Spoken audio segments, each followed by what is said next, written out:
Hey guys, welcome back to the channel, and today we're going to be talking about videography tips for beginners, but this isn't going to be your usual tips that you'll see in every other video listed on YouTube about how to use your camera. These are tips that are going to actively help you make sales and start turning your passion for videography into a career. So I've broken this video down into 8 top tips to help you digest exactly what you need to do to start getting paid. We're going to be covering pricing, equipment, how to get clients, outreach methods, all things like that. So make sure you watch until the end because you're not going to want to miss what I've got in store for you. Now, as part of my coaching platform, the Perspective Academy, I've been able to pull together this video of mistakes that I see filmmakers make time and time again. And that's why I want to share with you the top 8 mistakes that I see filmmakers make so that you can avoid those and start making your business a success from day one. If you really enjoy this video, then please leave a comment. Let us know what you thought. Remember to subscribe. And if you are serious about taking your business to that next level, then check out the Perspective Academy. I'll leave the link in the description below.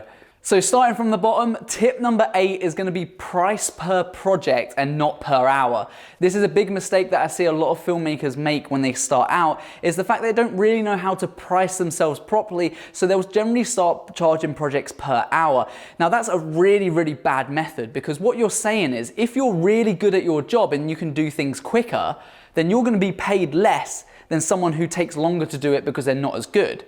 So what clients really value is quality, and therefore that will have an associated price with that, a value that that client is putting on that overall project. So you shouldn't charge per hour because it's going to leave you open to a lot of issues when a client thinks that it should take you quicker and therefore cheaper than what you're actually charging. In terms of, let's say that you tell the client it's going to take 5 hours to edit this video, and they think, well, 5 hours is really long. I would have thought it's only going to take an hour. I'm only willing to pay at least 1 or 2 hours for your time. That's where you start getting into really sticky situations. And it's so much easier just to say to the client, right, I've gone away, I've priced up this project for the filming time and the editing time. Your project is going to be 500, 600, 700 pound, however much you've come to that point of. If they want to see a breakdown, then you can by all means, you can give them that breakdown. You can say, well, the filming is going to cost this much, the editing is going to cost this much, my travel and perhaps any other extras, that you might need to put on top of that invoice as well. And you can see already that if you started to charge per hour, you don't leave yourself very much room to make a nice amount of profit. And also, if you're saying to someone that you're charging 30, 40, or like us, maybe 80 pounds or 90 pounds per hour, they're going to think, well, that's really, really expensive. Whereas when you tell them that the project is going to be £1,000, it kind of encompasses everything that's needed to create and deliver on what you've agreed with that client initially. And like I said at the start, that's one of the most common mistakes that I see people make, is just simply because they don't know how to price a project. I've done other videos on this, so please feel free to check those out. But remember, just don't charge per hour, because you're basically saying that you're willing to charge less because you're better than someone who takes longer to do that job. So don't charge per hour, charge per project, and charge a fair rate for what you're worth. Have some confidence in that. So tip number 7 is to have a diverse portfolio.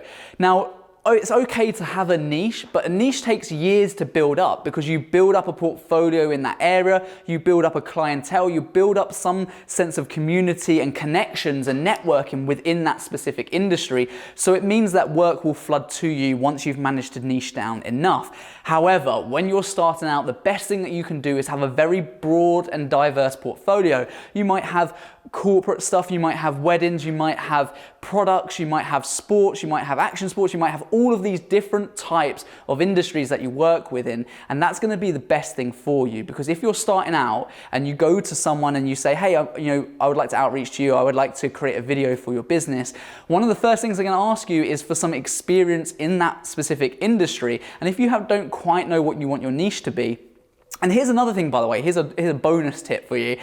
If you've niched down in an industry and something happens with the current climate, or that industry has to close like we've currently experienced. So if your niche is in event filming and the whole event sector is shut down, what have you got to do now? You have no portfolio anywhere else. So having a diverse portfolio, that's going to be something that's going to really help you out as a beginner videographer, especially if you're getting started and wanting to start making money from your passion. Tip number 6 is going to be to avoid mixing your wedding stuff with your corporate stuff. You need to think about who you're outreaching to, who you're going to be speaking to, and what kind of personality, what kind of things are those people going to be interested in. We call them our client avatars. We create custom avatars for clients so that we have a better understanding of what kind of things they like, so that we can provide better solutions to the problems that they're facing in terms of video production. I'll go into all of that in a little bit more detail in another video, but the main thing that I see is that in your show reel, you'll have lots of wedding stuff mixed in with your corporate stuff and your sports stuff. Do you think that a marketing manager for a sports company is going to want to see your wedding videos? Absolutely not. Do you think your wedding clients are going to want to see your sports stuff or your corporate interviews? No, they're only interested in weddings, and these guys are only interested in their specific sectors as well. So when you're doing a show reel, maybe have a general show reel for corporate, sports, those kind of things, and one separate for your weddings and personal events. Keep those two things separate, then you're gonna have a much better chance of winning that project with that client. So now we're into the top 5. If you've been enjoying these tips so far, please hit the subscribe button. Over 80% of you are not subscribed to our channel, so please hit that subscribe button. It's free to do so, and it would really help us build our community here. And it shows that there's a demand for these kind of videos. I really enjoy making them, so I hope you enjoy watching them too. Now, tip number 5 is about trade over free, and let me break this down for you. So a strategy that you can use if you're starting out as a beginner is a swap strategy or a free of charge strategy.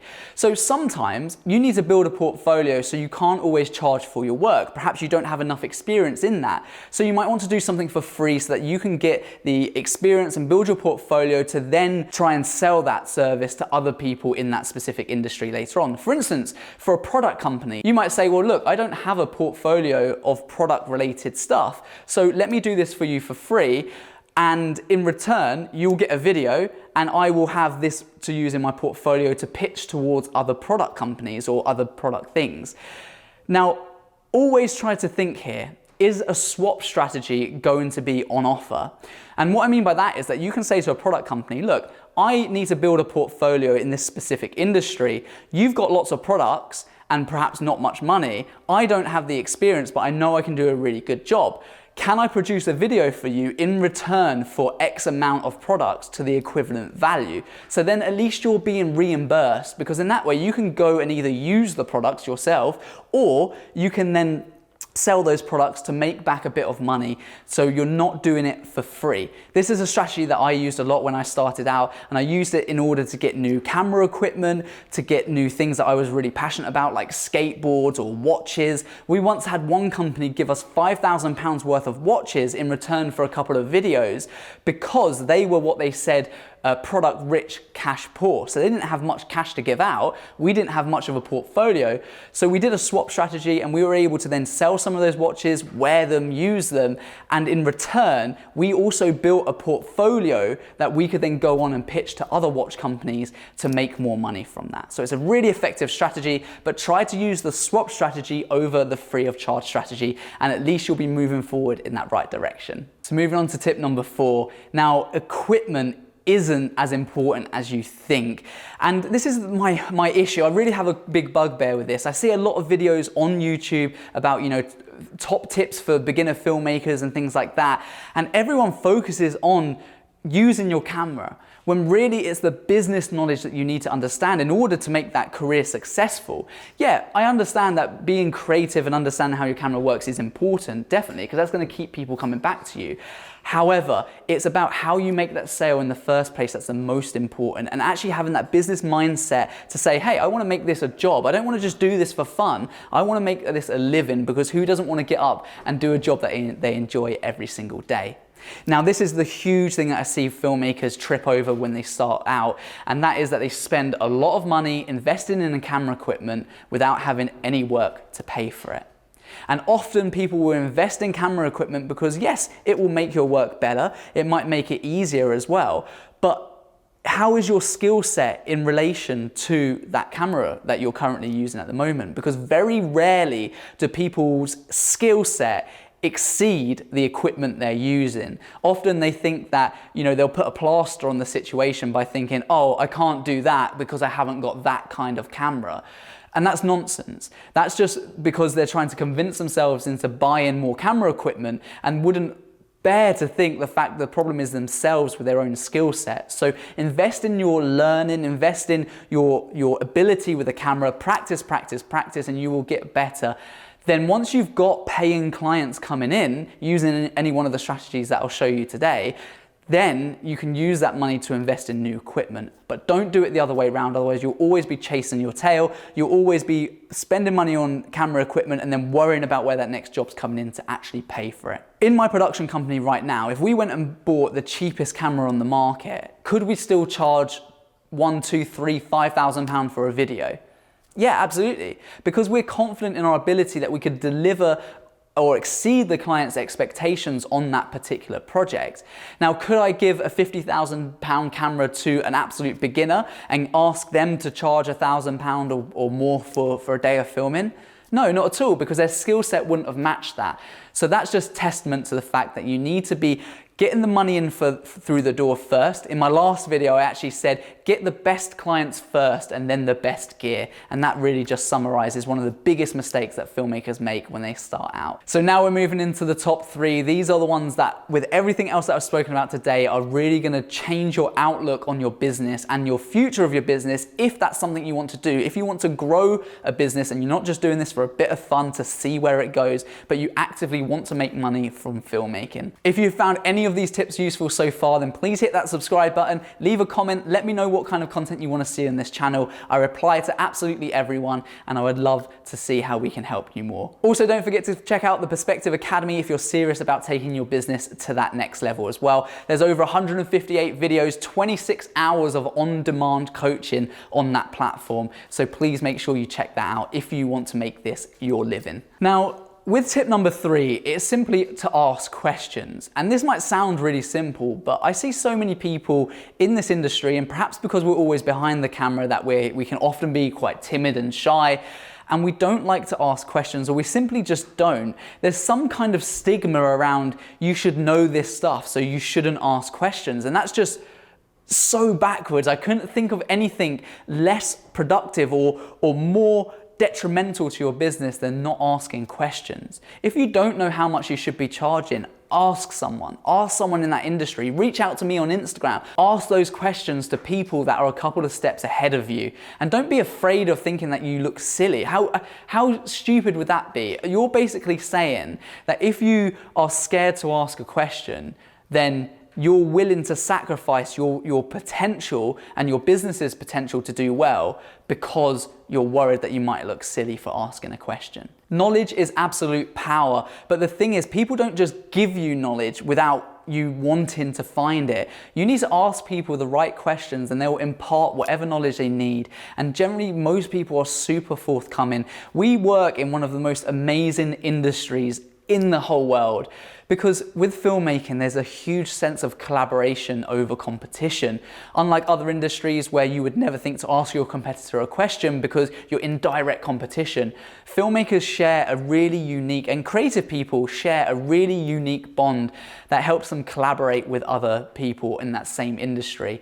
So please do reach out to people, ask them questions, things that you're unsure of. Hey, I don't know how to pitch for this job. Ask people that you know, perhaps friends in the industry or people you've worked with in the past. As part of the Perspective Academy, we actually built a community based on this, where people share work with each other. They can ask questions because everyone's at a different step of that journey, but everyone started in exactly the same position.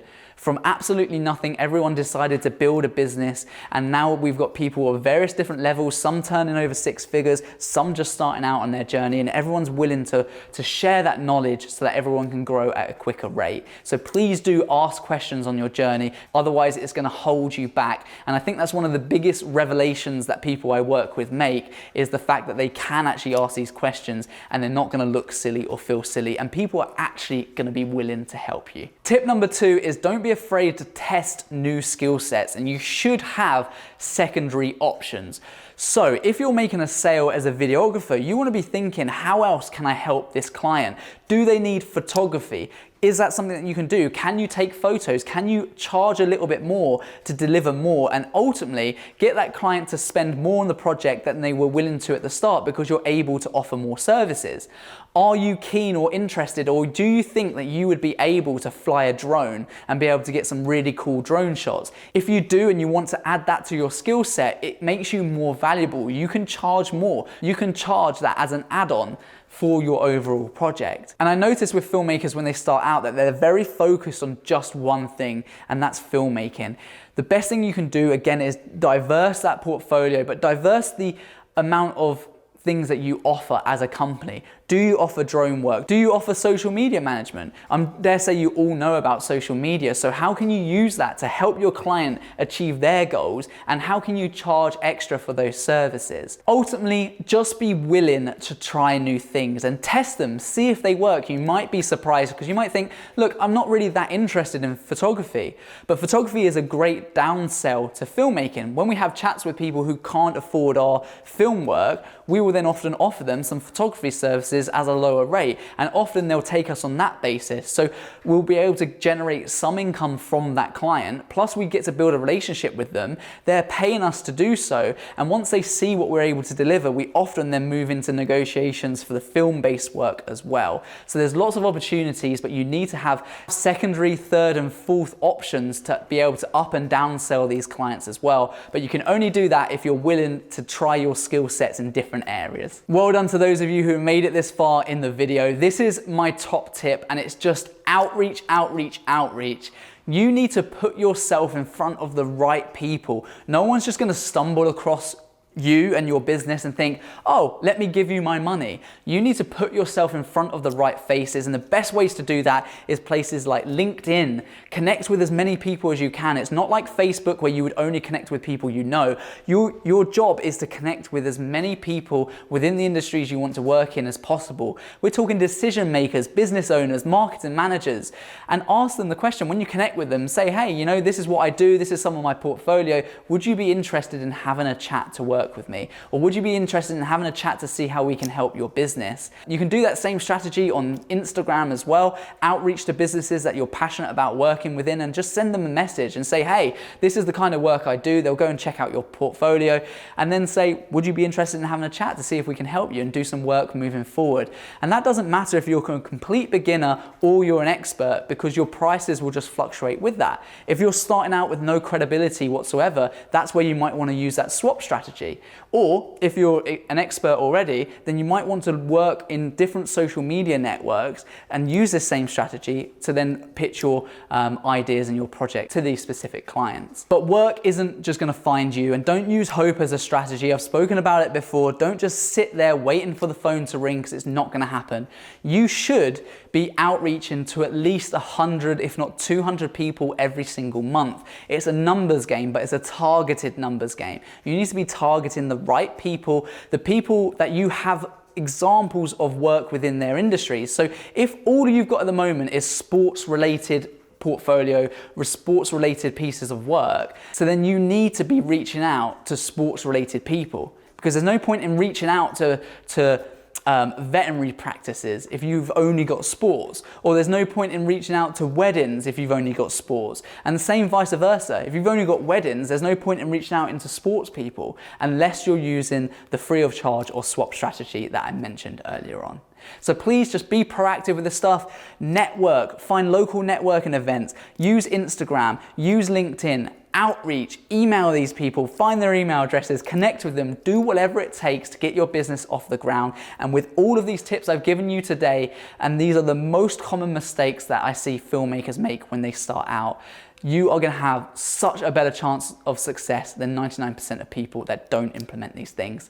If you have found this video useful, please hit that subscribe button, leave a like, and let me know in the comments what you thought about this video. Don't forget to check out the Perspective Academy. It's an amazing platform if you're serious about moving into this industry and taking those next steps forward in your business. I look forward to seeing you on the next video. Peace.